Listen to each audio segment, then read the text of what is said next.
In today's episode, I'm going to give you the exact swim schedule I have all of our students do that has led to a 99.8% success rate over thousands of students learning to swim. You do not want to miss today's episode. Let's go.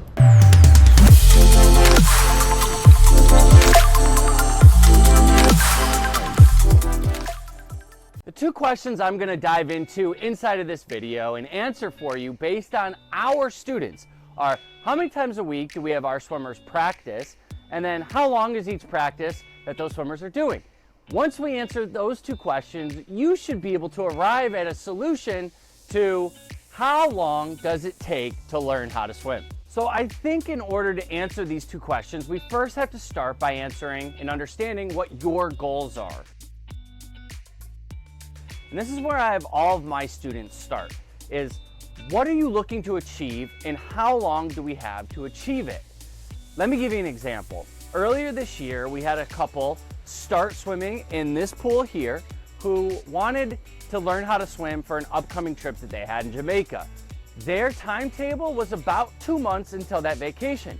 So based on those goals and the outcome that they were looking for, aka they wanted to go snorkeling in Jamaica, we had a real understanding of, okay, we've got 2 months in order to get those two through our curriculum and learning how to swim.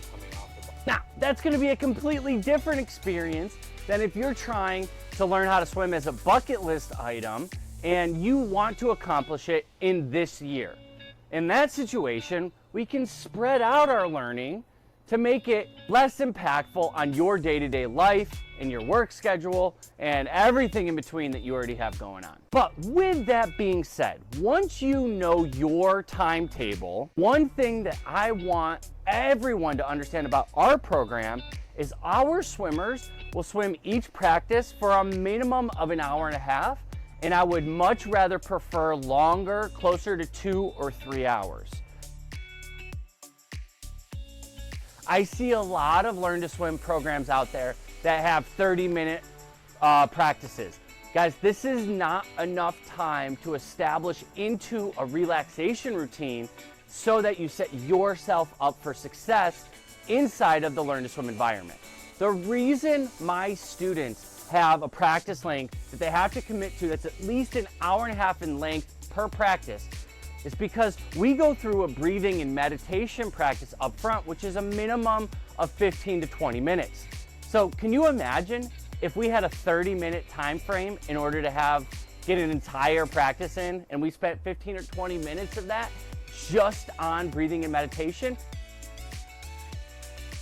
We'd get no exposure inside the actual water. I think the best way to go about that, and how it's worked really, really well for our students, is to be able to take our time and not have something scheduled after swim class. For most of us, that means practicing in the evenings, not just on a lunch break. Now, I think this is really important because I don't like to be stressed or have my students stressed while we're actually in the water learning. And I think the biggest form of stress is when we have expectations or prior commitments after our swim class. Inevitably, what ends up happening are our students will start looking at their watch and they'll be more focused on what's coming next as opposed to what's going on in the here and now. So if you have the luxury of being able to practice at night without something scheduled after besides you going to sleep, I think that is the ideal time for you to learn how to swim. And once again, I think the right amount of time per class based on what we have our students doing are at least an hour and a half. Now, based on your specific goals and your time frame of how quickly you need to learn how to swim, that's what determines the frequency that we schedule per week. I think at a minimum, and what we have our students do, is you have to commit inside of our program to at least 1 session a week. I think that is the bare minimum of exposure that we need in the water in order to start getting our body to transition, get comfortable inside of a routine, and be able to progress inside of the curriculum. Now, I think more exposure is always better. And so if our students are able to commit to 2, 3, or 4 times a week, I would much prefer that be the case than once a week. Now, as I mentioned earlier, everyone is different. Everyone has a different time frame, expectation, and outcome that they're looking to accomplish inside their unique Learn to Swim experience. So based on that, we arrive at the following. A minimum of 1 lesson per week. More is better. How long are we practicing inside of each lesson? A minimum of 1.5 hours, up to 3 hours of swim time where we're not feeling rushed because we don't have something scheduled after the swim class. And of course, speaking of time frame, if you want to learn quickly, like in 30 days, click on the link in the description below. We are about to start a brand new 30-day Learn to Swim Accelerator program.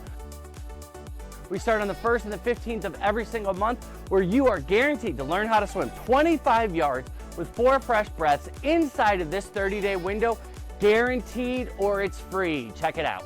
And I want to hear from you. How is your Learn to Swim journey going? Are our videos helpful? What are the videos you want to see more of? And I want to know how frequently you get to the pool and for how long you're practicing and how it's working for you. Guys, thank you so much for joining the Caribe Swim YouTube channel. I look forward to seeing you in the next one.